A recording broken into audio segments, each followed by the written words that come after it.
기적을 믿나요? 상상해보세요. 생명이 없다고 선고받은 아기가 장례식을 치르는 가운데 애도하는 사랑하는 사람들에 둘러싸여 있습니다. 그런데 아무도 설명할 수 없는 일이 일어나고 너무나 충격적인 순간이 방을 침묵시키고 모든 것을 바꿔놓습니다. 이것은 단순히 상실에 대한 이야기가 아닙니다. 믿음, 회복력, 예상치 못한 일의 힘에 대한 이야기입니다. 여러분이 목격하게 될 일은 듣고 난 후에도 오랫동안 기억에 남을 것입니다. 댓글로 어디에서 듣고 계신지 알려주세요. 여러분의 의견을 듣고 싶습니다. 아직 구독하지 않으셨다면 채널을 구독하고 저희의 작업을 지원해주세요. 함께라면 마음을 울리고 영혼에 영감을 주는 더 많은 이야기를 공유할 수 있습니다. 방은 숨막힐 듯한 침묵에 휩싸였고 상실의 무게를 견뎌낼 수 없는 사람들의 흐느낌 소리만이 들렸습니다.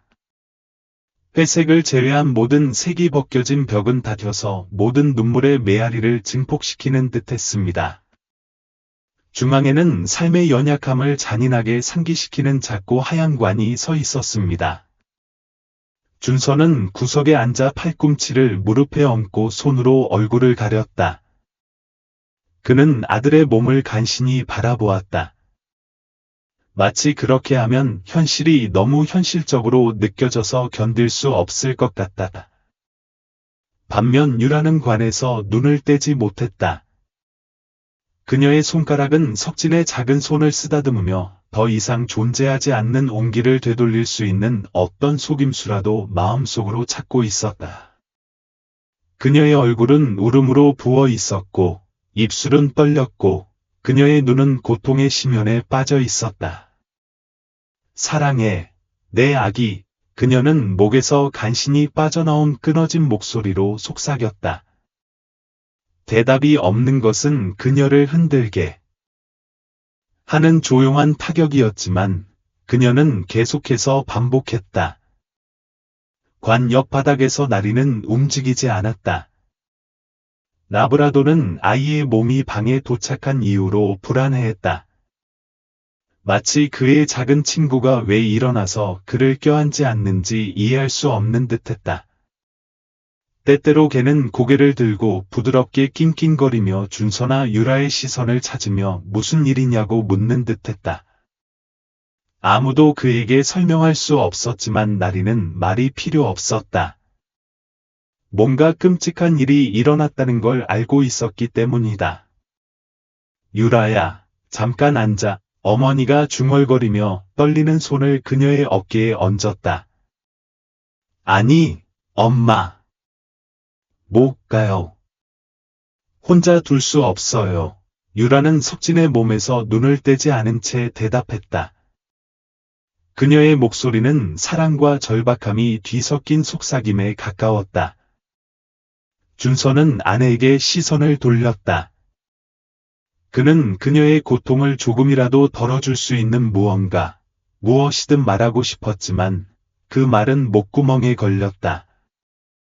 자신이 산산조각이 난 상태에서 어떻게 누군가를 위로할 수 있을까? 그는 주변을 둘러보며 방 안을 가득 채운 가족과 친구들의 침통한 얼굴을 관찰했다. 아무도 말을 많이 하지 않았다. 마치 이런 순간에 말이 모욕인 것처럼. 갑자기 그의 시선은 관으로 돌아갔다. 석진의 고요한 얼굴은 너무나 평화로워 보였고 주변 사람들을 강타하는 감정의 폭풍을 전혀 모른 채였다. 준서는 눈을 감고 기억 속에서 피난처를 찾았다.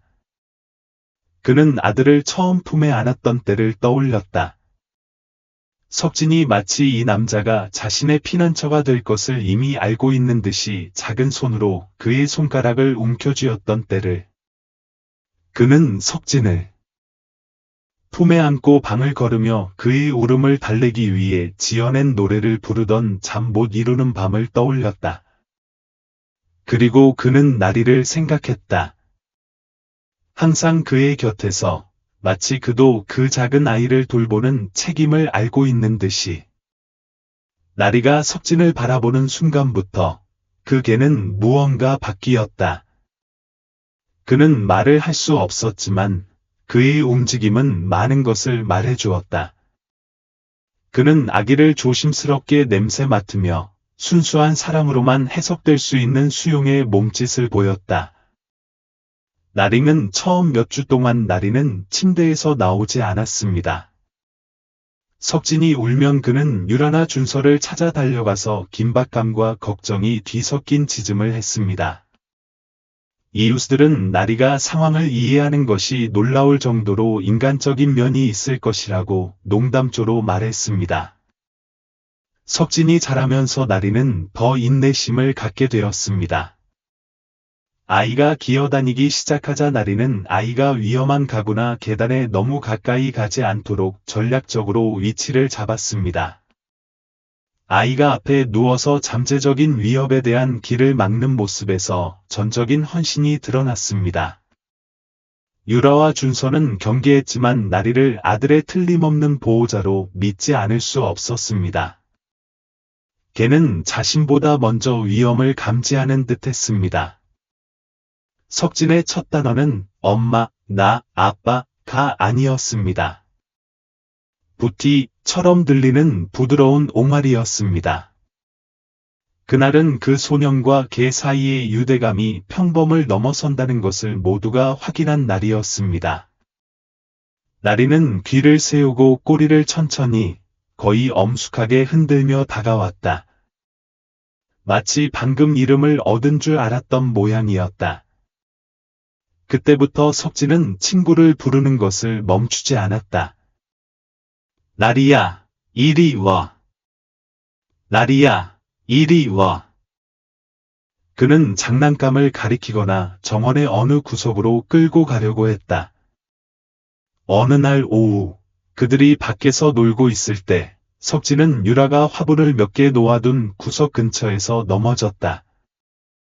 충격이 심했고, 소녀는 위로할 수 없이 울기 시작했다. 유라가 달려가기도 전에 나리는 이미 그의 옆에 있었고 그 작은 녀석의 뺨을 살짝 핥았다.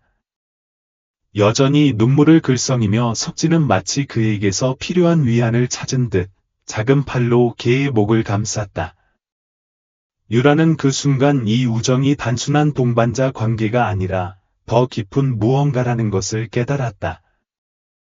덧없는 무언가, 그것은 그들을 영원히 하나로 묶을 유대감이었다. 시간이 흐르면서 나리는 놀이 친구일 뿐만 아니라 석진의 작은 승리에 대한 침묵의 증인이 되었습니다.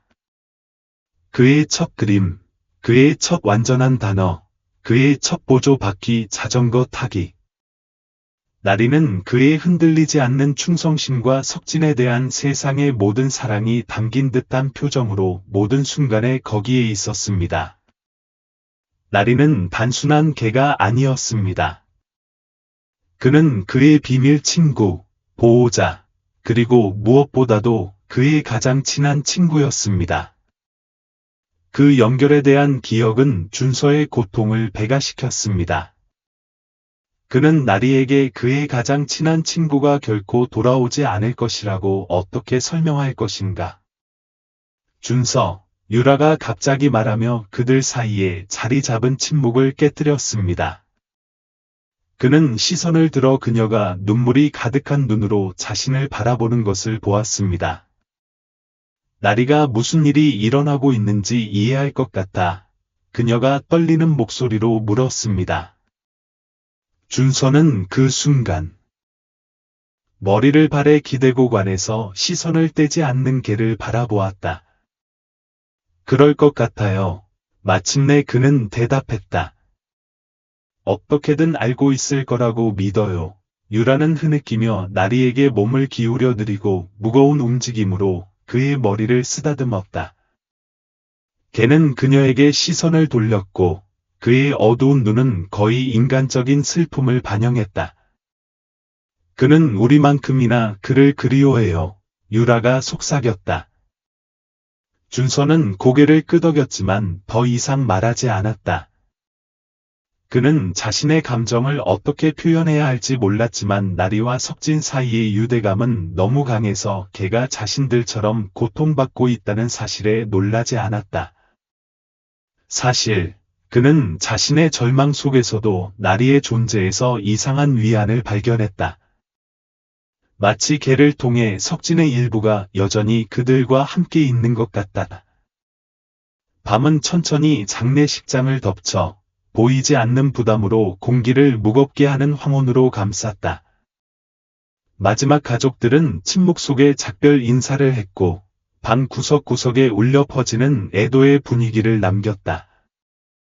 유라는 울음으로 지쳐 관 옆에 앉아 있었고 준서는 몇 걸음 떨어진 곳에 서서 나리가 석진의 생명 없는 몸에 시선을 고정한 채 지켜보고 있었다. 준서, 우리 좀 쉬는 게 좋을 것 같다. 유라는 거의 들리지 않는 목소리로 중얼거렸다. 마치 말하는 것만으로도 힘이 빠지는 듯했다. 준서는 고개를 끄덕였지만 움직이기도 전에 그의 시선은 나리에게로 향했다. 그 개는 평소보다 더 초조했다.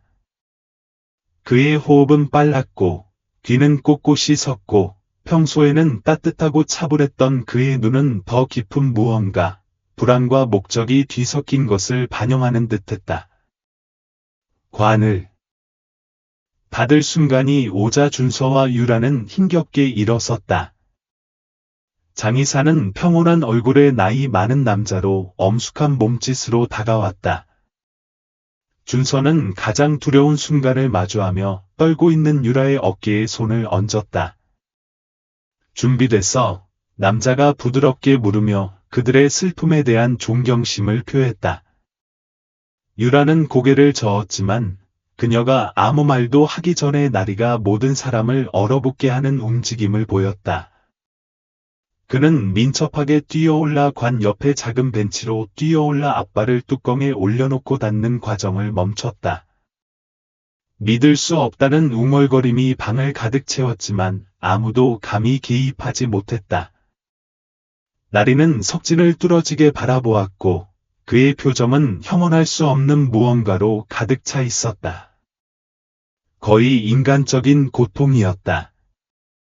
나리, 준서가 말하며 걔를 향해 걸어갔다.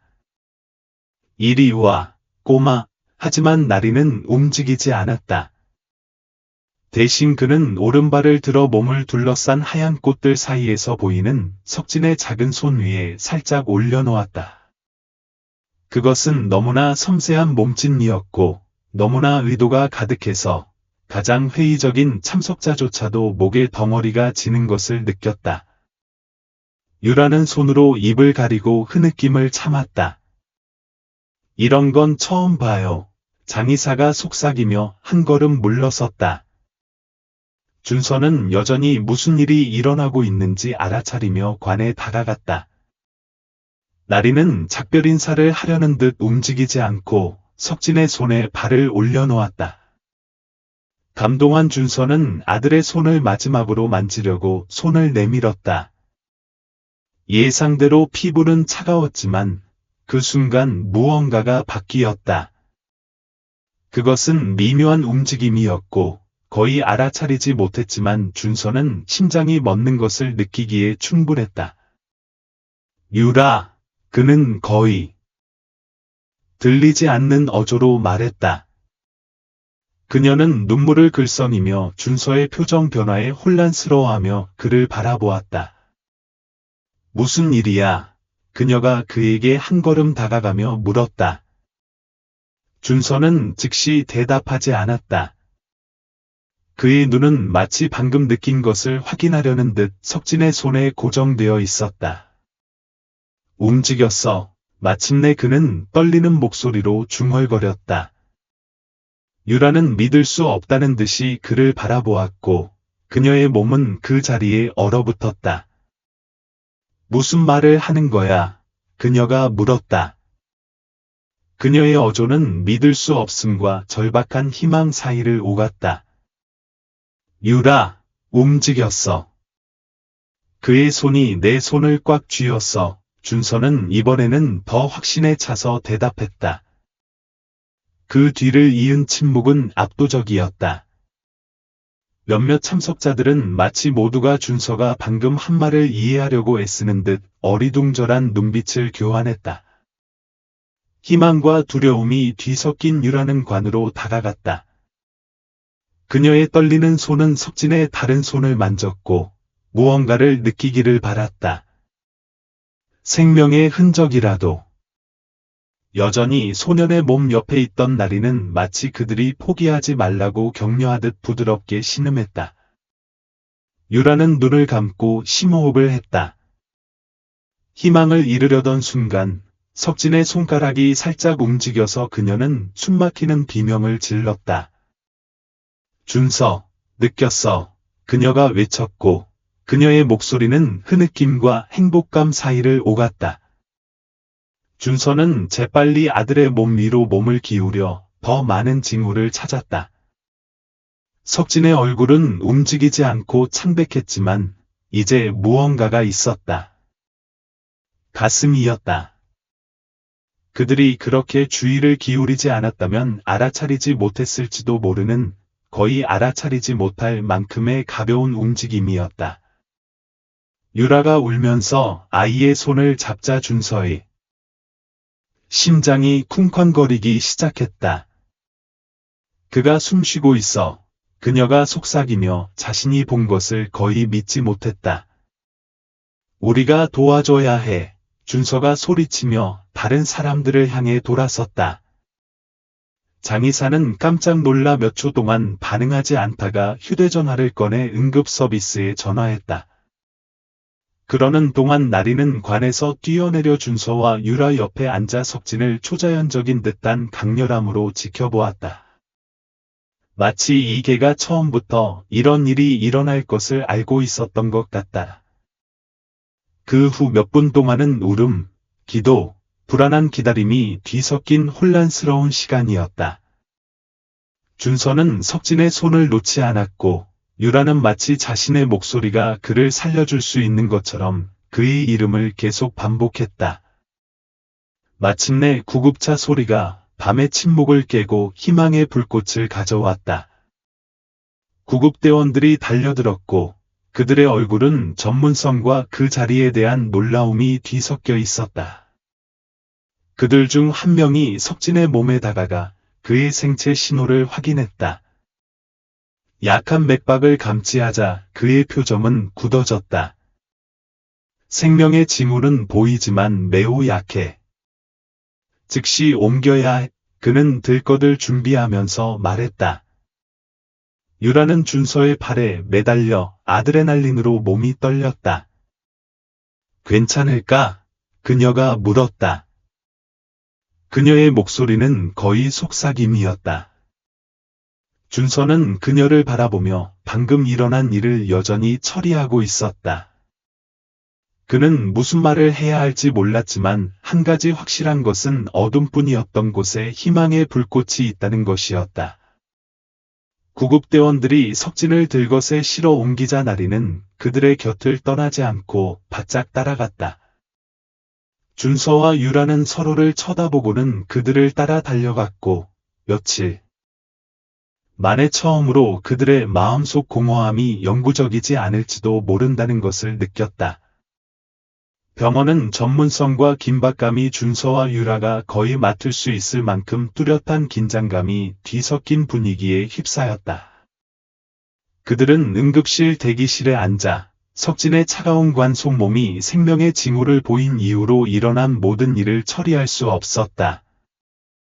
불확실성이 불가능한 짐처럼 그들의 가슴을 짓눌렀다. 바닥에 나리가 응급 슬라이딩 도어 앞에 누워 있었다. 그를 움직일 수 있는 인간의 힘은 없었다. 간호사가 처음에 시도했지만 개가 낮고 단호하게 으르렁거리는 소리에 그녀는 물러섰다. 그냥 두세요. 경비원이 이해심 있는 어조로 말했다. 그 개는 우리가 모르는 무언가를 아는 듯합니다. 준서는 불안해하며 다리를 떨었고 유라는 눈물을 참을 수 없었다. 그는 지나가는 의사들에게 답을 얻으려 했지만 그들은 모두 고개를 저거나 확실한 것이 있을 때 정보를 약속할 뿐이었다. 이럴 리가 없어요. 준서는 마침내 그들 사이의 불편한 침묵을 깨뜨렸다. 실수였으면 어떡해요? 유라는 떨리는 목소리로 대답했다. 준서, 우리가 기대를 괜히 한 거면 어떡해? 움직이는 건 느꼈지만 그게 진짜가 아니라면 어떡해? 그 말 하지 마. 그는 거의 절박한 어조로 대답했다. 석진이 안에 있어. 살아 있어. 내가 알아. 나리도 알아. 저 녀석 봐. 저 개도 틀리지 않을 거야. 그의 말에 메아리가 공중에 울려 퍼지는 가운데 두 사람은 나리를 바라보았다. 나리는 움직이지 않고 문 너머에서 들리는 소리에 귀를 기울였다. 응급실 안에서 태미는 석진의 생체 신호를 비판적인 눈으로 면밀히 살폈다. 화면의 숫자는 불규칙해 보였다. 소년이 맥박과 호흡을 보였지만 의사는 확신하지 못했다. 장비에 문제가 있는 모양이구나. 그는 간호사에게 말했다. 의사님, 그가 들어왔을 때 움직이는 걸 봤어요. 조수가 단호한 어조로 말했다. 잔류 수축일 수도 있고 사후에 생긴 것일 수도 있어요. 마틴스가 주장했지만 그의 말에는 평소와 같은 확신이 없었다. 밖에서 유라는 의사가 방에서 나가는 것을 보고 벌떡 일어섰다. 제 아들은 어때요? 그녀가 물으며 그가 걸어가기 전에 그의 팔을 잡았다. 마틴은 그 여인의 눈에서 느껴지는 강렬한 감정에 불편해하며 멈췄다. 그는 한숨을 쉬며 생명 징후를 기록했지만 일관성이 없습니다. 뭔가를 확인하려면 더 많은 시간이 필요합니다. 라고 대답했다. 오류가 없습니다. 준서가 말을 가로채며 유라 옆에 섰다. 우리가 관에서 꺼냈을 때 제 아들은 살아있었습니다. 소방관들이 확인했습니다. 망할 오해라고 말하지 마세요. 마틴은 그 어조에 기분이 상한 듯 보였지만 그가 대답하기도 전에 깊은 목소리가 대화를 방해했다. 여기서 무슨 일이 일어나고 있는 거지? 방금 야간 근무를 하러 온 지성이 물었다. 마틴은 재빨리 상황을 설명했지만 세심함과 공감으로 유명한 윌슨은 몇 가지 세부 사항이 빠졌다는 것을 금세 알아챘다. 그는 유라와 준서를 차분한 표정으로 바라보았다. 제가 직접 아들을 확인하겠습니다. 확신할 때까지는 아무것도 배제하지 않겠습니다. 부모는 그 작은 희망에 매달리며 조용히 고개를 끄덕였다. 윌슨은 미다짐은 뒤로 사라졌고 마틴스는 눈에 띄게 짜증을 내며 사무실로 물러났다. 안으로 들어가자 윌슨은 모니터와 기계에 둘러싸인 들것에 누워있는 석진을 발견했다. 마틴스와 달리 그는 즉시 생체 신호의 패턴을 알아챘다. 거짓 양성 반응이 아니었다. 심장 박동과 호흡의 변동에 일관성이 있었다. 그는 팀의 전화에 재빨리 명령을 내렸다. 이 아이를 중환자실에 보내.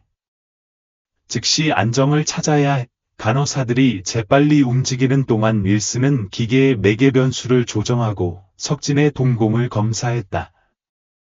그 아이는 두세 개 사이를 떠다니는 듯했고 그의 몸은 그중 하나에 머물기 위해 고군분투했다. 위급한 상황을 다루는데 익숙한 의사는 이 사례가 다르다는 느낌을 떨칠 수 없었다. 그는 과학으로는 설명할 수 없는 것이었다. 선생님, 어떻게 생각하세요? 간호사 중 한 명이 정맥 주사 라인을 조정하면서 물었다. 마치. 윌슨은 잠시 말을 멈추고 단어를 찾았다. 마치 깊은 잠에서 깨어난 것 같아요. 설명할 수는 없지만 이 소녀는 살아있어요. 복도에서 시간은 영원처럼 느껴졌다. 유라는 앞뒤로 왔다 갔다 하기 시작했고, 준서는 무릎에 팔꿈치를 얹고 손에 머리를 얹은 채 앉아 있었다. 그러는 동안 나리는 움직이지 않고 마치 행동하라는 신호를 기다리는 듯했다. 마침내 슬라이딩 도어가 열리고 지성이 나왔다.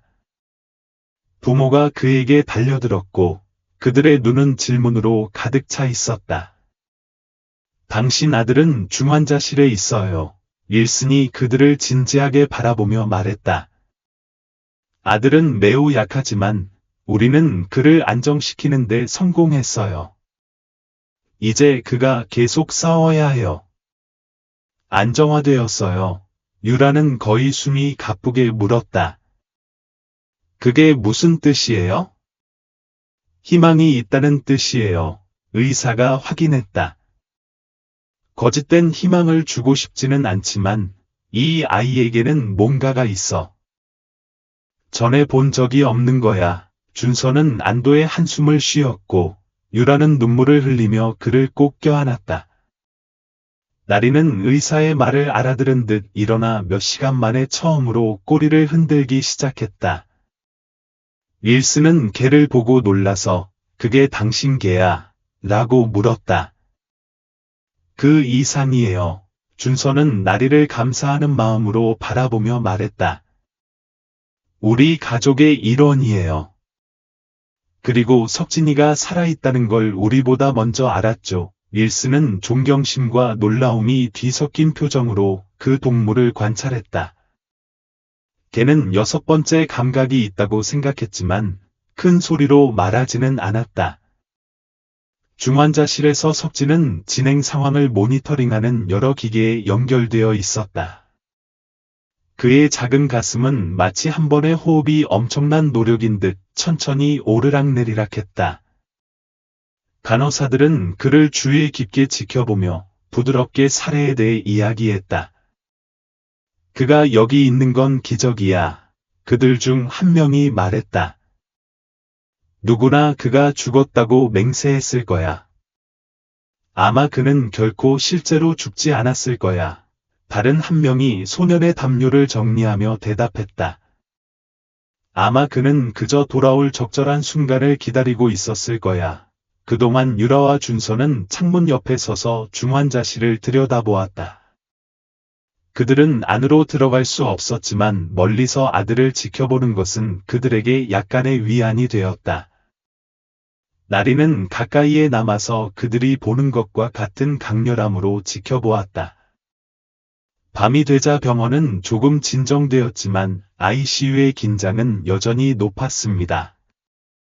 윌슨은 계획보다 더 오래 머물기로 결정했고 끊임없이 석진의 상태를 확인했습니다. 그 소년에게는 그를 흥미롭게 하는 무언가가 있었고 그가 계속 경계하도록 강요하는 무언가가 있었습니다. 석진이 안정을 되찾은 후 며칠 동안 준서와 유라는 안도감과 분노가 뒤섞인 감정을 느꼈습니다. 그 소년은 여전히 중태였지만 살아있었습니다. ICU에서 목숨을 걸고 싸우면서 의사들이 보고한 모든 작은 진전은 희망으로 맞이했지만 며칠 전에 일어난 일의 무게로 맞이했습니다. 이 악몽으로 이끈 사건들의 기억이 그들을 괴롭혔습니다. 항상 그 자리에 있던 나리는 그들에게 힘을 주는 상수였습니다. 그 개는 병원 문을 떠나기를 거부했습니다. 그들이 그를 집으로 데려가 휴식을 취하려고 했을 때조차 그는 울부짖으며 너무나 심하게 목줄을 잡아당겨서 그들은 포기할 수밖에 없었다. 의사들은 동물의 흔들리지 않는 충성심에 감동하여 공용 구역에 그를 두기로 결정했다. 병원의 일상에 익숙한 간호사들은 나리가 꼬리를 흔들거나 쓰다듬으려고 다가올 때마다 잠시 침착함을 찾았다. 이 개가 하는 일이 정말 놀랍네요.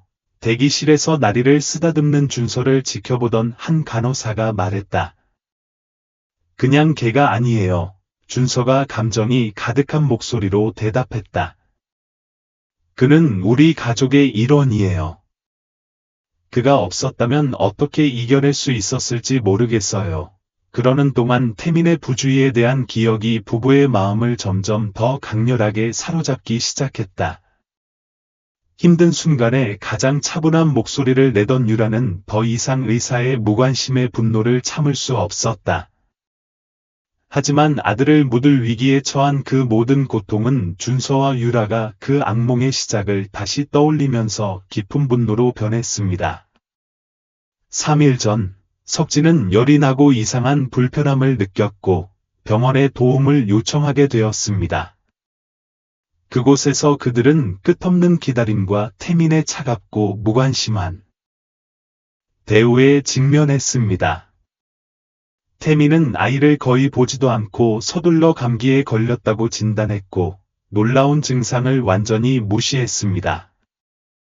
몇 시간 후 석진의 상태는 급격히 악화되어 병원으로 다시 달려가야 했지만 이미 너무 늦었습니다. 중환자실에서 짧고 헛된 시간을 보낸 후 그는 사망 선고를 받았습니다. 준서와 유라는 의료적 과실과 적절한 치료의 부족이 아들을 앗아간 비극의 결정적 요인이라는 것을 깨닫고 더욱 큰 충격을 받았습니다. 준서, 그가 우리를 어떻게 대했는지 기억나? 어느 날 밤, 차가운 병원 복도에서 커피를 마시던 중 유라가 물었다. 그는 석진을 거의 쳐다보지 않았어요. 감기일 뿐이라고, 걱정할 게 없다고 말했어요. 폐도 검사하지 않았어요. 준서는 커피잔을 꽉 쥐고 턱 근육을 긴장시켰다. 그의 대답 속의 침묵은 어떤 말보다 더 크게 들렸다. 그도 의사가 그들의 우려를 일축하고 아이는 휴식과 수분 공급으로 괜찮을 것이라고 확신시킨 것을 생생히 기억했다. 그리고 석진이가 숨도 못 쉬어서 돌아왔을 때 준서는 심호흡을 하며 안에서 끓어오르는 좌절을 억누르려고 했다. 마침내 그는 말했다. 이걸 그냥 넘길 수는 없어, 유라. 지금 석진이 살아있다면 기적이야. 하지만 그 태만 때문에 우리가 거의 그를 묻을 뻔했다는 걸 무시할 수는 없어. 다른 아이들, 다른 가족들이 있어. 다른 사람에게 이런 일이 일어나게 둘 수는 없어. 대화는 금세 행동으로 바뀌었다. 준서는 석진의 사망 선언으로 이어지는 사건에 대한 가능한 모든 정보를 수집하기 시작했습니다. 그는 병원에서 제공한 문서를 검토하고 현장에 있었던 간호사들과 이야기를 나누었고 기꺼이 들어줄 의사들에게 설명을 구했습니다. 석진을 구하는데 결정적인 역할을 했던 지성은 그들을 자신의 사무실로 초대하여 상황을 명확히 하려고 했습니다. 의사님, 우리가 어떻게 이 지경에 이르렀는지 이해해야 합니다. 준서가 단호하면서도 정중한 어조로 말했다. 어떻게 누군가가 가능한 모든 수단을 동원해 확인하지 않고 제 아들을 사망 선고할 수 있을까요? 윌스는 이미 그 이야기를 알고 있었지만 대답하기 전에 심각하게 고개를 끄덕였다. 석진에게 일어난 일이 용납할 수 없는 일이라는 건 알고 있고 조사를 도울 의향이 있습니다. 하지만 이런 경우에는 여러 가지 요소가 작용한다는 걸 이해해야 합니다. 저는 누구도 변명하고 싶지 않지만 비상 상황에서의 압박은 실수로 이어질 수 있고 그 실수는 결과를 초래합니다. 이건 단순한 실수가 아니었습니다. 의사님, 유라가 눈물을 글썽이며 말을 가로채며 말했다. 태만이었습니다. 석진에게 문제가 있다는 걸 알고 있었지만 태민은 무시했습니다. 처음부터 우리 말을 잘 들었더라면 이런 일은 일어나지 않았을 겁니다. 윌스는 다시 말하기 전에 잠시 멈췄다. 당신의 고통을 이해합니다. 분노하는 것도 당연합니다. 의료 기록을 검토하고 아들과 접촉했던 직원들과 이야기해 보겠습니다. 즉각적인 결과를 약속할 수는 없지만 이 문제를 명확히 하기 위해 최선을 다하겠습니다. 비공식적인 조사가 진행되면서 준서와 유라는 괴로움 때문에 간과했던 세부 사항을 알아차리기 시작했습니다.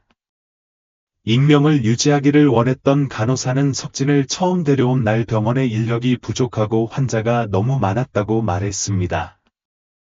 실례합니다. 태민이는 그날 밤 30명 이상의 환자를 돌보고 있었습니다. 간호사가 말했습니다. 하지만 그렇다고 해서 더 철저한 검사를 하지 않아도 되는 것은 아닙니다. 당신이 겪은 일에 대해 정말 죄송합니다. 새로운 사실이 밝혀질 때마다 그들의 분노는 더욱 커졌습니다. 한편 석진은 계속해서 자신의 삶을 위해 싸웠고 매일 조금씩 나아지면서 그들에게 희망의 빛이 비쳤습니다. 나리는 언제나 충실한 보호자였습니다. 가장 불확실한 순간에도 그의 존재는 가족에게 이 싸움에서 그들이 혼자가 아니라는 것을 상기시켜 주었습니다. 석진이 안정을 되찾은 지 사흘째 되는 날, 유라와 준서는 격려적인 소식을 받았습니다. 소녀는 치료에 긍정적으로 반응하고 있었습니다. 그의 생체 신호는 강해졌고, 여전히 진정제를 투여받고 있었지만 의사들은 그를 점차 깨우기 위해 약을 줄이는 것을 고려하기 시작했습니다. 간호사가 그들에게 소식을 전했을 때 유라는 준서가 그녀를 꽉 껴안자 눈물을 흘렸습니다. 나리는 무슨 일이 일어났는지 이해한 듯 일어나 유라의 무릎에 머리를 기대고 천천히 꼬리를 흔들었습니다. 석진은 강하고 그는 그것을 해내고 있어요. 준서는 아내를 바라보며 말했습니다. 하지만 이제 우리도 강해야 하고 이 일이 처벌받지 않고 끝나지 않도록 해야 해요. 그럴게요, 준서. 그녀는 눈물을 닦으며 대답했습니다.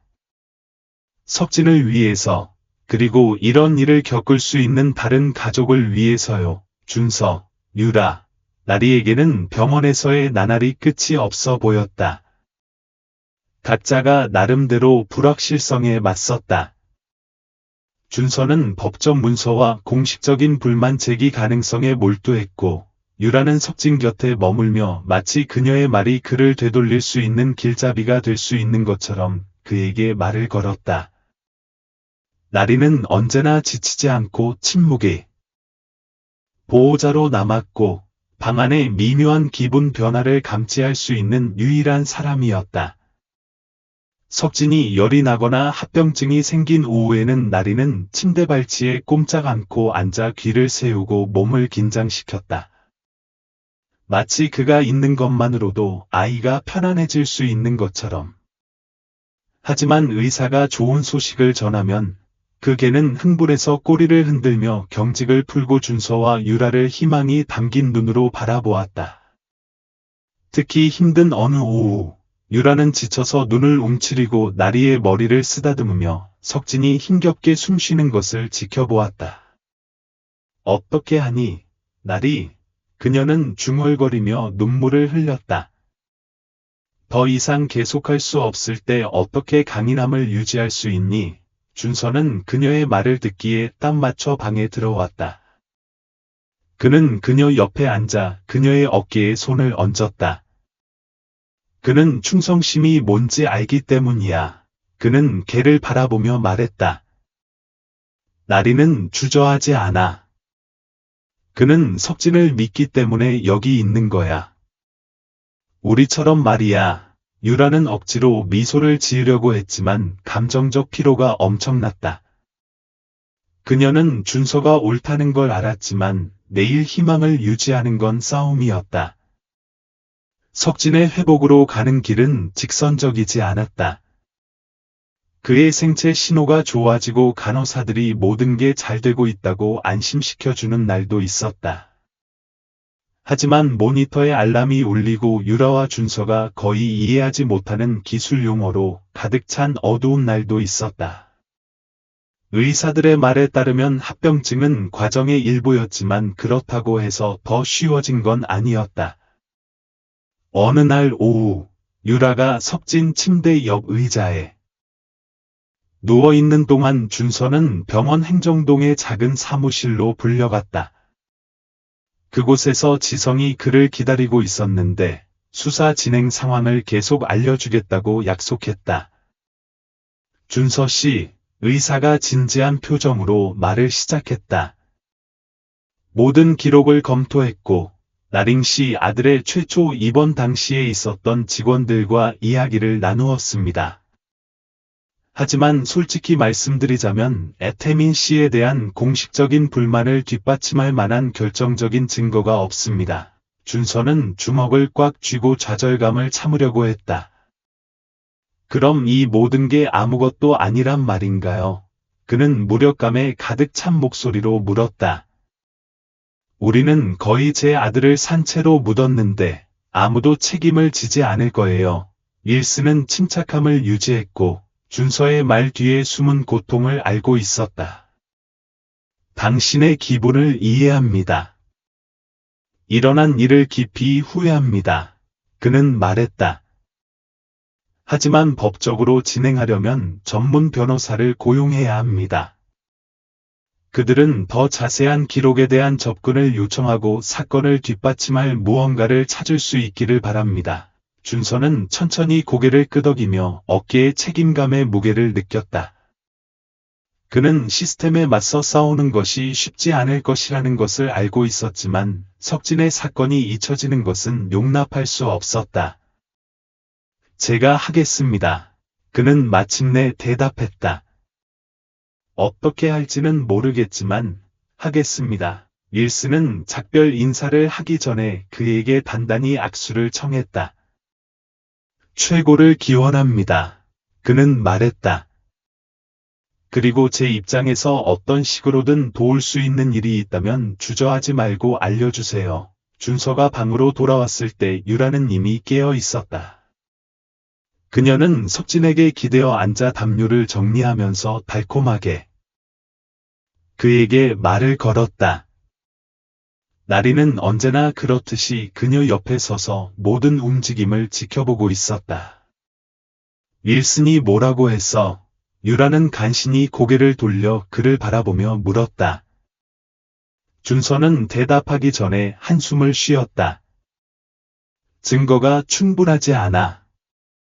앞으로 나아가려면 변호사를 고용해야. 유라는 지쳐있는 가운데 힘을 찾으려고 잠시 눈을 감았다. 그럼 우리가 할게요. 그녀가 예상보다 더 단호한 어조로 말했다.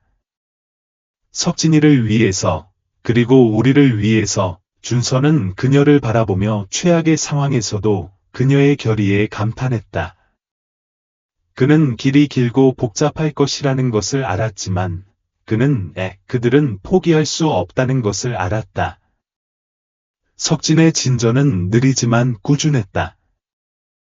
작은 진전 하나하나가 기적처럼 축하받았다. 먼저 모니터는 더 안정적인 호흡 패턴을 기록했다. 그러다 어느 날 오후 유라가 그에게 부드럽게 말을 걸자 아이의 눈꺼풀이 움직이고 마침내 눈이 떴다. 오랫동안 기다려온 순간이었고 유라는 기쁨의 외침을 내뱉으며 창가 의자에서 잠을 자고 있던 준서를 깨웠다. 준서, 일어났어. 그녀가 외치며 뺨에 눈물이 흘러내렸다. 준서는 침대로 달려가 아들의 눈이 깜빡거리는 것을 보았다. 혼란스러웠지만 생기가 넘쳤다. 잠시도 그의 곁을 떠나지 않던 나리는 뛰어올라 아빠를 침대에 얹고 넘쳐나는 에너지로 꼬리를 흔들었다. 석진아, 내 아들아. 준서는 그의 작은 손을 움켜쥐며 중얼거렸다. 내가 할 수 있다는 걸 알았어. 석진은 긴 이상한 꿈에서 깨어난 사람처럼 멍한 표정으로 그들을 바라보았다. 아직 말을 할 수는 없었지만 그의 시선은 그들이 알아야 할 모든 것을 전달했다. 그가 돌아왔다는 것이다. 다음 날들은 새로운 업적들로 가득했다. 먼저 석진은 오른손의 손가락을 움직였다.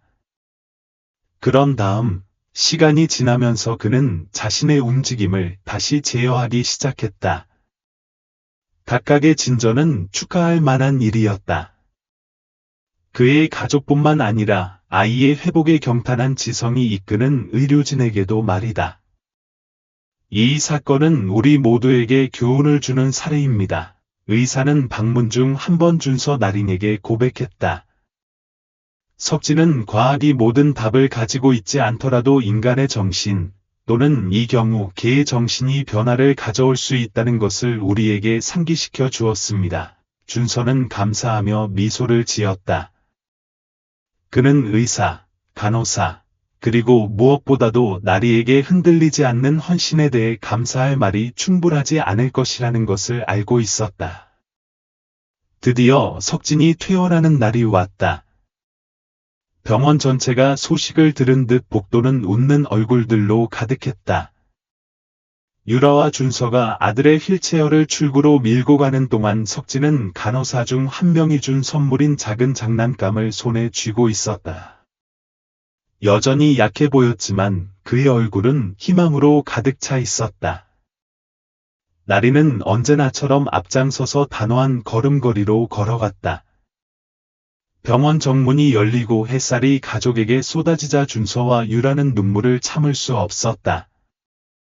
돌아왔어, 아들아, 준서가 말하며 석진에게 기대어 그의 어깨에 손을 얹었다. 다시 집에 왔구나. 소녀는 힘없이 웃으며 나리에게 손을 내밀었고, 나리는 다가와서 그의 손가락을 부드럽게 핥았다. 집으로 돌아오는 것은 감동적인 일이었다. 유라는 부드러운 베개부터 소파에 놓인 그가 가장 좋아하는 담요까지 석진이 편안하도록 모든 것을 준비했다. 하지만 소년에게 가장 큰 기쁨을 가져다 준 것은 정원과 재회하는 것이었다. 한때 그의 놀이터였던 그 공간이었다. 나리는 마치 이해한 듯 잔디밭으로 달려가 공을 찾기 시작하며 열정적으로 짖었다. 나리랑 놀고 싶어, 아들아, 유라가 물었다. 석진의 눈에 흥미의 불꽃이 보이는 것을 보고 흥분했다. 소녀는 천천히 고개를 끄덕였고, 준서는 그가 소파에서 일어나도록 도왔다. 그의 발걸음은 여전히 불안정했지만, 모든 움직임은 결의로 가득 차 있었다. 나리는 인내심을 가지고 공을 그들에게 가져다가 석진의 발치에 떨어뜨렸다. 어서, 한번 해봐, 준서는 격려했다. 석진은 분명히 노력하며 공을 집어 몇 미터 던졌다. 나리는 공을 쫓아가 같은 에너지로 돌아와 소년 앞에 다시 놓았다. 작지만 의미 있는 순간이었다. 석진이 체력뿐만 아니라 정신력도 회복하고 있다는 증거였다. 몇 주가 지나면서 석진은 예전처럼 호기심이 많고 활동적인 아이로 돌아왔습니다. 운동 능력을 완전히 회복하려면 여전히 치료가 필요했지만 나리가 있어서 그 과정이 더 빨라진 것 같았습니다. 그 개는 놀이 친구일 뿐만 아니라 끊임없이 동기를 부여하는 존재이기도 했습니다. 석진이 도움 없이 일어서거나 몇 걸음 달리는 등 새로운 것을 이룰 때마다 나리는 기뻐 짖으며 통제할 수 없는 꼬리를 흔들며 축하했습니다. 마치 석진이에게 무엇이 필요한지 정확히 아는 것 같아요. 어느 날 밤 유라는 석진과 나리가 마당에서 놀고 있는 것을 지켜보면서 이렇게 말했습니다. 그는 그저 개 이산이에요. 준서. 기적이에요. 준서는 고개를 끄덕이며 그녀를 팔로 감쌌습니다. 우리는 항상 그걸 알고 있었어요. 그가 말했습니다. 나리는 우리가 희망을 잃지 않게 했고 지금은 석진이 희망을 찾도록 돕고 있어요. 석진의 귀국은 가족뿐만 아니라 지역 사회 전체에 새로운 장의 시작을 알렸습니다. 정의에 대한 열망과 다른 사람들이 같은 시련을 겪지 않도록 해야 한다는 필요성에 이끌려 준서와 유라는 태민과 아들의 생명을 보호하지 못한 병원을 상대로 법적 조치를 취하기로 결정했습니다. 놀랍게도 인권에 헌신하는 것으로 유명한 지역 변호사가 무료로 그들을 변호하겠다고 제안했습니다. 저는 여러분의 대의를 믿기 때문에 이렇게 합니다. 시내 작은 사무실에서 처음 만난 원호, 나링 변호사가 말했습니다.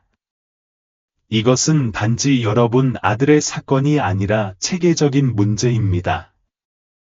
지금 조치를 취하지 않으면 더 많은 가족이 같은 태만을 겪을 수 있습니다. 준서와 유라는 서로 눈을 마주치며 감사와 결의가 뒤섞인 감정을 느꼈습니다.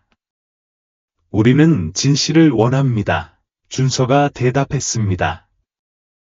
그리고 다른 사람이 우리가 겪은 일을 겪지 않도록 하고 싶습니다. 원호가 이끈 조사에서 수집된 문서와 증언의 불규칙성이 드러났습니다. 태민이 나링 석진의 초기 진찰에서 태만한 행동을 보였다는 점이 강조되었습니다. 응급실에서 차례를 기다리는 한 목격자에 따르면 마틴은 환자를 진찰하는 동안 휴대전화를 확인하며 주의가 산만해진 듯했습니다. 의사는 아이를 거의 보지 않았습니다. 목격자는 변호사와의 인터뷰에서 나링에게 이렇게 회상했습니다. 그가 기본적인 검사도 하지 않고 그저 감기에 걸렸다고 말하는 것을 들었습니다. 그는 일보다 휴대전화에 더 관심이 있는 듯했습니다. 게다가 병원의 소아 응급 상황에 대한 효과적인 프로토콜이 없다는 것이 분명해졌습니다. 석진은 사망을 확인하는 데 필요한 절차 없이 서둘러 사망을 선고받았습니다. 이러한 발견은 가족을 분노하게 했을 뿐만 아니라 전체 지역 사회를 동원하기 시작했습니다. 석진 가족의 투쟁 소식은 빠르게 퍼졌습니다. 처음에는 고립된 사례처럼 보였지만 지역 사회 운동으로 발전했습니다. 이웃, 친구, 심지어 가족을 잘 모르는 사람들조차도 지지를 표명했습니다. 소셜미디어는 연대의 메시지로 가득 찼고 곧 병원 앞에서 정의를 요구하는 시위가 조직되었습니다. 석진에게 정의를, 시위대는 더 이상 방치하지 마세요. 와, 아이들은 방치가 아닌 보살핌을 받을 자격이 있습니다. 와 같은 문구가 적힌 플래카드를 들고 외쳤습니다. 준서와 유라는 지지에 감동했지만 압도당하기도 했습니다. 그들은 싸움이 쉽지 않을 것이라는 것을 알았지만 많은 사람들이 자신들과 함께하는 것을 보고 힘을 얻었습니다. 시위 중 하나에서 한 지역 기자가 준서에게 다가갔습니다. 이 과정을 통해 무엇을 이루고 싶습니까? 그는 물었고 그의 카메라는 모든 말을 기록했습니다. 준서는 대답하기 전에 심호흡을 했습니다. 우리는 아들을 위한 정의를 원합니다. 하지만 그 이상으로 우리는 이 병원이 바뀌기를 바랍니다. 다른 아이들이 같은 방치로 대우받는 것을 허용할 수 없습니다. 석진이는 기적이지만 그를 구하기 위해 기적이 필요하지 않았어야 합니다. 대중의 압력은 즉각적인 영향을 미쳤습니다. 병원은 처음에는 사건을 축소하려 했지만 내부 조사가 진행되는 동안 태민의 치료를 일시적으로 중단해야 했습니다. 또한 소아치료 프로토콜을 검토하겠다고 발표했는데 많은 사람이 불충분하다고 생각했지만 필요한 첫 번째 단계였습니다. 하지만 원호는 싸움이 끝나지 않았다는 것을 알고 있었습니다. 마틴의 치료 중단은 시작일 뿐이지만 충분하지는 않습니다. 병원 대표자들과의 회의 후 그는 준서와 유라에게 말했습니다. 이 문제를 법정으로 가져가야 합니다. 태만은 한 사람의 잘못이 아니라 전체 시스템의 잘못입니다. 유라는 고개를 끄덕였고 그녀의 얼굴은 몇 주 동안의 투쟁으로 인한 피로감을 반영했습니다. 우리는 멈추지 않을 겁니다. 그녀는 단호한 목소리로 말했고 준서조차 놀라게 했습니다. 정의가 실현될 때까지는요. 법적 싸움이 진행되면서 가족은 일상생활에서 어느 정도 정상을 되찾으려고 노력했습니다. 석진은 아직 회복 중이었지만 예전의 쾌활한 정신을 되찾기 시작했습니다. 나리는 언제나 그의 때려야 뗄 수 없는 친구였으며 치료에 동참하고 마당에서 놀도록 격려했습니다. 어느 날 오후, 석진이 나리에게 공을 던지는 동안 유라는 주방 창문으로 지켜보았다. 그녀의 마음은 여전히 그들이 겪은 모든 일의 아픔을 안고 있었지만 아들이 다시 웃는 것을 보고 계속 나아갈 이유가 생겼다. 준서가 주방으로 들어갔다. 그 순간 준서는 방금 받은 봉투를 들고 있었다. 변호사한테서 온 거야. 그는 조심스럽게 봉투를 열며 말했다. 그 문서는 사건에 대한 최신 소식이었다. 원호는 법원이 병원에 대한 공식 소송을 인정하도록 하는데 성공했고, 이는 곧 사법 절차가 시작된다는 것을 의미한다. 그들은 앞으로 긴 여정이 될 것이라는 것을 알고 있었지만, 그 소식은 그들에게 새로운 활력을 주었다. 이것은 진실에 한 걸음 더 가까이 다가간 거야. 준서는 유라의 손을 잡으며 말했다. 그리고 정의에 한 걸음 더 가까이, 가족을 지지하는 운동은 잦아들 기미가 보이지 않았다. 내일 더 많은 사람들이 시위에 참여했고, 전국 언론은 이 사건을 보도하기 시작했다. 석진의 이야기는 태만에 대한 증언일 뿐만 아니라 희망과 회복력에 대한 이야기이기도 했습니다. 소년 옆에 있는 나리의 이미지는 바이러스처럼 퍼져나가 충성심과 무조건적인 사랑의 상징이 되었습니다. 한편, 병원은 책임을 져야 한다는 압력이 커지고 있었습니다. 임원진은 소아 응급 상황에 더 많은 숙련된 인력을 고용하고 미래의 태만 사례를 예방하기 위한 교육을 실시하는 것을 포함한 새로운 조치를 발표했습니다. 싸움은 끝나지 않았지만 준서와 유라는 진정한 진전을 이루고 있다고 느꼈습니다. 그들은 앞으로 여전히 어려움이 있다는 것을 알고 있었지만 끝까지 싸우기로 결심했습니다. 그날 밤, 석진을 잠자리에 눕힌 후 유라와 준서는 나리를 발치에 앉힌 채 소파에 앉았습니다. 오랜만에 그들은 그들 사이의 침묵을 슬픔이 아닌 조용한 결의로 채웠습니다. 우리는 먼 길을 왔습니다. 준서가 침묵을 깨며 말했습니다. 그리고 우리는 더 나아갈 거야. 유라가 대답하며 석진의 방을 바라보았다. 그와 그의 자리에 있는 모든 사람들을 위해서 나리는 마치 그들의 말을 이해한 듯 고개를 들어 부드럽게 꼬리를 흔들었다. 그 순간 준서는 이 싸움에서 그들이 혼자가 아니라는 것을 깨달았다. 사랑과 회복력으로 단결된 그들의 가족은 어떤 역경보다 강했다. 재판 날은 긴장과 희망이 뒤섞인 분위기로 찾아왔다. 준서와 유라는 변호사 원호와 함께 손을 잡고 법정으로 들어왔고, 나리는 그들의 가족의 투쟁이 상징이 되었다. 밖에는 군중이 모여서 지지의 메시지가 적힌 플래카드를 들고 격려의 함성을 지르고 있었다. 우리는 당신과 함께합니다. 그들이 지나가면서 한 여성이 말했다. 이건 석진만을 위한 것이 아니라 모든 사람을 위한 것입니다. 준서는 고맙게 고개를 끄덕였고 유라는 눈물을 참았다. 법정은 기자, 인권 옹호자, 그리고 무슨 일이 벌어질지 보고 싶어하는 지역사회 구성원들로 가득 찼습니다. 재판은 원호가 증거를 제시하면서 시작되었습니다. 태민에 대한 소송은 설득력이 있었습니다. 증인 증언은 의사가 초기 진료에서 과실을 저질렀음을 확인했습니다. 진료 기록은 적절한 절차가 없었음을 보여주었습니다. 가장 놀라운 것은 보안 카메라 영상에 의사가 환자를 진찰하는 동안 휴대전화를 확인하는 모습이 포착되었다는 것입니다. 태민은 의료 의무를 다하지 못했을 뿐만 아니라 인간의 생명을 완전히 무시했습니다. 원호는 판사들을 직접 바라보며 선언했습니다. 그의 과실로 인해 석진의 생명이 위험에 처했고 그의 가족은 거의 부당한 애도를 했습니다. 의사의 변호인은 병원이 그날 밤 압도당했고 상황 때문에 성급한 결정을 내릴 수밖에 없었다며 자신의 행동을 정당화하려고 했습니다. 그러나 증거의 무게로 인해 그들의 주장을 받아들이기 어려웠습니다. 직장 스트레스가 의료적 과실을 정당화할 수는 없습니다. 원호는 최종 변론에서 반박했다. 우리는 무책임한 결정으로 거의 앗아간 아이의 삶에 대해 이야기하고 있습니다. 재판에서 가장 큰 영향을 미친 순간은 유라가 증인으로 서 있을 때였다.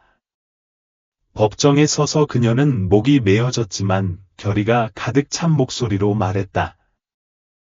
그들은 우리 아들이 죽었다고 말했습니다. 그들은 그를 묻고 작별 인사를 하도록 준비시켰습니다. 하지만 그는 죽지 않았습니다. 그는 살아 있었습니다. 그리고 아무도 그것을 확인할 시간을 가지지 않았습니다. 어떻게 그것을 정당화합니까? 이런 일이 어떻게 일어날 수 있습니까? 그녀의 증언. 후 방안은 압도적인 침묵으로 가득 찼다. 심지어 변호인들조차도 그녀의 말에 담긴 진정한 감정을 반박할 수 없는 듯했다. 며칠간의 논쟁, 증언, 심의 끝에 판결의 순간이 왔다. 법정은 모든 사람이 판사의 판결을 기다리며 조용했다. 법정은 꽉 차 있었고 공기는 기대감으로 무거웠다. 준서는 판사가 판결문을 읽는 동안 유라의 손을 꽉 잡았다. 제시된 증거를 고려한 후, 이 법원은 태민이 중대한 의료 과실에 대해 유죄임을 판결합니다. 그의 행동은 의료윤리 강령을 직접 위반하여 환자 석진의 생명을 위협하고 그의 가족에게 돌이킬 수 없는 정서적 피해를 입혔습니다. 판사는 계속해서 결과를 열거했습니다. 태민의 의료면허 영구 취소, 수년간의 징역형을 포함한 형사처벌, 그리고 의사와 병원이 부담해야 할 가족에 대한 상당한 재정적 보상입니다. 나아가 법원은 병원의 소아 응급 프로토콜을 개선하여 이와 같은 상황이 다시 발생하지 않도록 즉각적인 조치를 취하라고 명령했습니다. 판결이 발표되자 방 안에는 찬성의 중얼거림이 울려 퍼졌고 곧 귀가 터질 듯한 박수가 터졌습니다. 준서와 유라는 포옹하며 눈물을 흘리며 마침내 석진에게 엄청난 고통을 준 끝에 정의를 얻었다고 느꼈습니다. 밖에서 시위대는 승리의 함성을 질렀습니다. 분위기는 축하의 분위기였지만 반성의 분위기이기도 했습니다. 많은 사람들에게 석진의 사건은 훨씬 더 큰 투쟁에서 승리한 전투를 상징했습니다. 더 인도적이고 책임감 있는 의료 시스템을 요구하는 것입니다. 그날 밤, 가족은 오랜만에 안도감을 느끼며 집으로 돌아왔습니다. 그들은 자신들이 겪은 고통을 지울 수 있는 것은 아무것도 없다는 것을 알았지만, 그들이 이룬 정의 덕분에 어두운 장을 마무리하고 미래를 바라보기 시작했습니다. 이제 완전히 회복된 석진은 나리와 함께 정원에서 놀고 있었습니다. 개는 공을 쫓아 열광적으로 짖었고 소녀는 역경을 극복한 사람만이 가진 에너지로 웃었습니다. 유라는 창문에서 액자에 기대어 그 광경을 지켜보았고 준서는 차 한 잔을 따랐습니다. 우리가 해냈어. 그녀가 간신히 속삭이며 말했습니다. 그래, 준서는 어깨에 손을 얹으며 대답했습니다. 하지만 그것은 우리만을 위한 것이 아니었습니다. 석진, 나리, 그리고 우리를 지지해준 모든 사람들을 위한 것이었습니다. 두 사람은 아들이 충성스러운 보호자와 함께 자유롭고 활기차게 달리는 것을 지켜보았습니다. 그들은 전투가 상처를 남겼다는 것을 알고 있었지만 그 상처가 사랑의 힘과 절대 포기하지 않는 것의 중요성을 상기시켜 주었다는 것도 알고 있었습니다. 세월은 속삭임처럼 흘러갔고 어린 석진은 꿈과 활력으로 가득 찬 청년으로 변했다. 그가 회복한 이후로 매일이 삶을 축하하는 날이었으며 그의 때려야 뗄 수 없는 동반자인 나리가 항상 그의 곁에 있었다. 그들은 함께 모험과 추억으로 가득 찬 삶을 만들었다. 그들은 끈기 있게 싸웠다.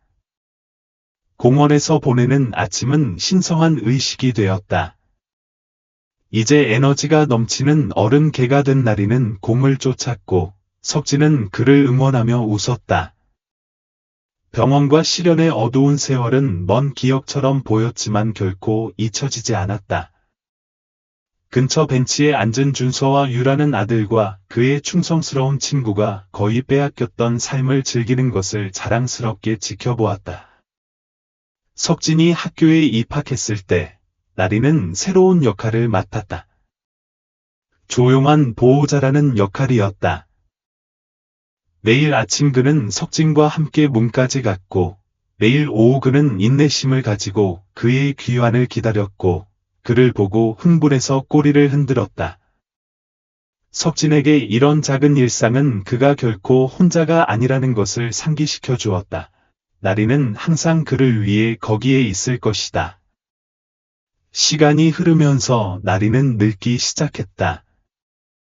한때 빛났던 그의 털은 회색 반점이 생기고 움직임은 느려졌지만 그의 정신은 온전했고 석진에 대한 그의 사랑은 결코 흔들리지 않았다. 석진이 고등학교를 졸업했을 때 나리는 그 옆에 앉아 청년이 졸업장을 받는 것을 지켜보았다. 그들의 이야기를 아는 모든 사람은 그 순간이 얼마나 특별한지 이해했다. 석진뿐만 아니라 그의 여정에서 근본적인 부분이었던 나리에게도 말이다. 우리가 해냈어, 나리. 석진이 그날 밤 정원에서 휴식을 취하며 개의 귀를 쓰다듬으며 말했다. 내가 없었다면 할 수 없었을 거야. 나리는 언제나 이해심과 변함없는 충성심이 가득한 눈으로 그를 바라보았다. 세월은 계속 흘렀고 석진은 새로운 이정표를 계속 달성했다. 결혼할 때 그는 나리가 그 일부가 되어야 한다고 고집했습니다. 이제 그는 서투른 움직임과 느린 걸음걸이를 가진 나이든 개였지만 나리는 석진과 함께 통로를 걸으며 모든 손님들의 박수와 미소를 받았습니다. 석진에게 가장 친한 친구가 곁에 없이는 그 순간을 경험할 방법이 없었습니다. 꼬리를 천천히 그러나 즐겁게 흔드는 나리는 그날의 중요성을 이해하는 듯했습니다. 그날 밤, 나린이 리셉션에 참석했을 때 석진은 잔을 들어올리고 감정에 휩싸인 목소리로 동반자에게 몇 마디를 바쳤다. 이 날은 나리가 없었다면 불가능했을 거야. 그는 내 강아지일 뿐만 아니라 친구이자 보호자이며 가족이기도 해. 내가 있는 모든 것은 그에게 크게 빚진 거야. 손님들은 박수를 쳤고 나리는 그 말을 이해하지 못했지만 방 안을 가득 채운 사랑을 느꼈다. 결혼식 직후 나리는 세상을 떠났다. 그를 사랑하는 사람들에 둘러싸인 채 집에서 평화로운 작별 인사를 나누었다. 준서, 유라, 석진은 마지막 순간까지 그와 함께하며 수년간의 사랑과 충성심에 감사했다. 그 상실은 그들의 마음에 큰 공허함을 남겼지만 나리가 살아온 충만하고 행복한 삶을 되돌아볼 수 있는 기회이기도 했다. 이제 어른이 된 석진은 나리가 침대 발치에 웅크리고 있던 밤부터 공원에서 보낸 오후, 걔가 그가 하는 말을 다 알아듣는 듯했던 날까지 충실한 친구와 함께한 모든 순간을 떠올리지 않을 수 없었습니다. 나리는 그저 걔가 아니었습니다. 그는 힘, 사랑, 희망의 상징이었습니다. 나리와 석진의 이야기는 그들을 아는 사람들을 초월했습니다.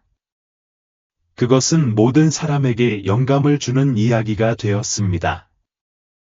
소년과 개 사이에 깨지지 않는 유대감을 상기시키는 이야기였습니다.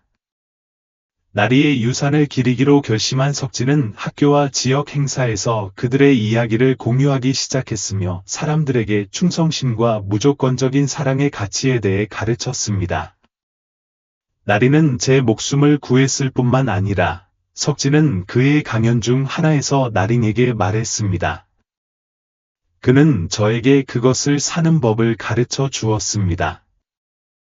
그는 가장 어두운 순간에도 빛이 있다는 것을 보여주었습니다. 당신을 믿는 사람이 곁에 있다면 말입니다. 석진은 집 정원에서 나리가 쉬던 나무 아래에 추모패를 세웠습니다.